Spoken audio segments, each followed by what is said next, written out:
gali si Josie Artos, college student sa Mindanao State University, and this is my story. Actually, nagdako gid ko sa a Christian family. And then, pero ang Christian lang gid ang akong mama. And she was the only, or she is the main person gid nga naka-influence ako. So, that's why, tungod sa iya nag-grow gid ko sa church. So, naging active ko sa church. Marag,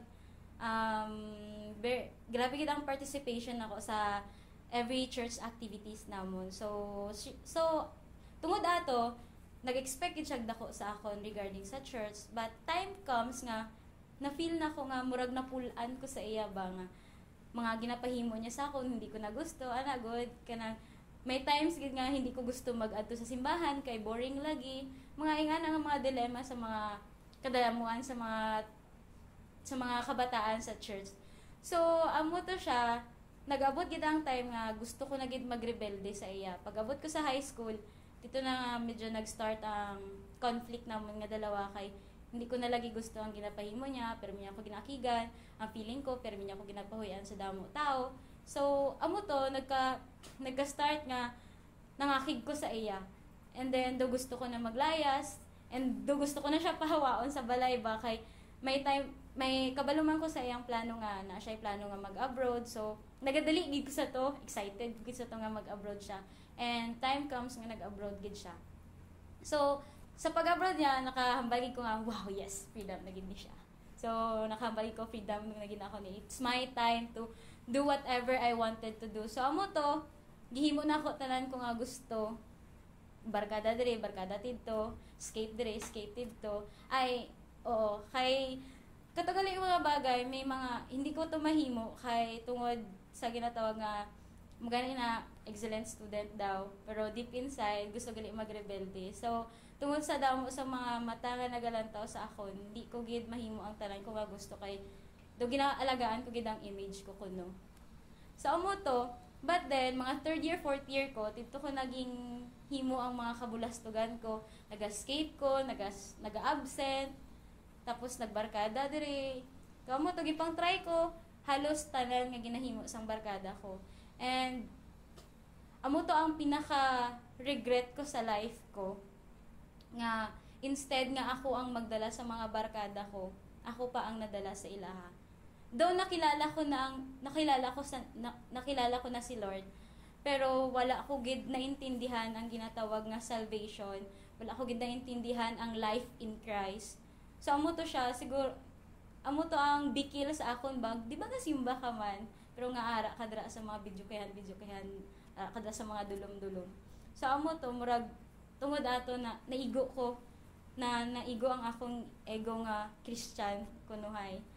So, amo to, before ko nag-graduate sa high school, nag-decide jud ko nga, mag-college lagi ko, Lord, baguhon ko na gid ang life ko. So, amo to, gipatapos na ko ang high school ko.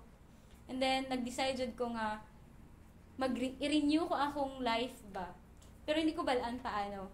But there is a churchmate of mine nga nag-invite sa akon to a campus ministry nga mag-participate. So, para sa akon, wala lang to, bahala ka dara. Wala ko labot. So, amo to siya. So, wala ko gipansin ang iyang invitation. But then, pag-abot ko sa college, nakita ko tong campus ministry nga ging-introduce niya sa akon. And, it's siguro working gito ni Lord ba nga murag na trigger ang akong interest nga sige, why not i-try nako. So amo to siya, and that's the start of my Christian journey.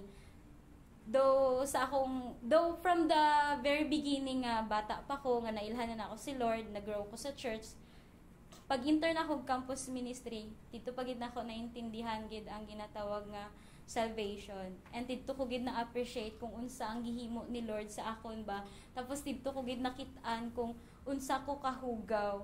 And dito nag-flashback tanang regrets, tanang siling ko halaulaw gid ay akong gipangbuhat sa una nung gingani. Tapos tungod, and then na-encounter ko gid si Christ through sa mga encounters, through many camps nga akong naatenan. And also naka-help gid ang mga Bible studies nga grabe gid ang ano ba ang pagdig sa word ni Lord, and didto ko gid na appreciate ang word ni Lord nga hala ing ani dati pirmi ko lang mabatian nga amo ni tapos palusot lang sa talinga ko, pero karon nagtusok na gid siya sa heart ko. Tamo to, tapos dito na gid nag-start nga gidedicate to gid ang life ko and Lord's link ko. Gusto ko na gid nga mabalaan, makilala ta pagid ka all the more sa life ko. So amo to, first year ko, mga February 7, 2012, I decided to be baptized in water. So nagpa-water baptism ko, tapos amo to siling ko, Lord, this is my life, it is all yours. And then that's the start nga naging faithful gid ko sa iya, though may mga times gihapon nga matempt ako, may mga times grabe gid ang painful refining ni Lord ba nga kasakit-sakit kay lisod gid biyaan ang ginatawag nga pride sa parents nga hindi manapak, hindi mag-ambot, basta ambot. And then tungod sa mga changes, indeed God changed my life, and all the more na-appreciate na ako ang effort sa mama ko. Siling ko agambal gid ko nga dapat sa una pa mang nag-obey na gid ko sa imo. Tapos karon we're in good relationship na sa mother ko, and she's supporting me na karon until now layuan na gid gihapon kami, and akong manghod kauban ako, and we're living murag independently. Pero I really praise God.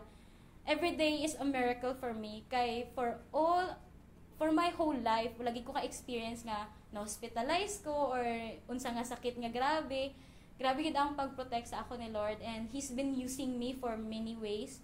And right now I am an active sa among ministry, and hindi lang outside pa sa ministry, mas na-open pa ko for lalo na sa missions. I'm involved more in missions, and kanang grabe gid ang impact sa akon, kay nakita gid nako ang need to spread the word of God, the need sa mga people pa nga wala nakabati sa word niya. And I'm so excited kung unsa pa gid ang pagabuhaton ni Lord sa akon nga life ba.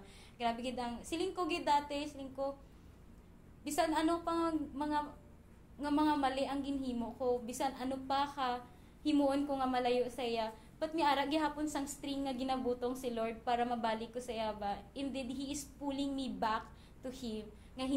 Na testify gid na ako nga basta once ara ka na sa iyang kamot, hindi ka na gid niya buyan pa. And I really praise God for He did not give up on me. He never let me go of His hand. And right now, I'm telling you nga have faith in Him and never turn your back to Him, because He promised to never forsake you all the rest of your life. So that's why I encourage you all nga kilalahon nyo gid si God and have a relationship with Him and enjoy being in love with Him, kay amo gid na ang makahatag sa imong strength in every trials nga mag-abot sa imong life. And amo lang to siya. Thank you.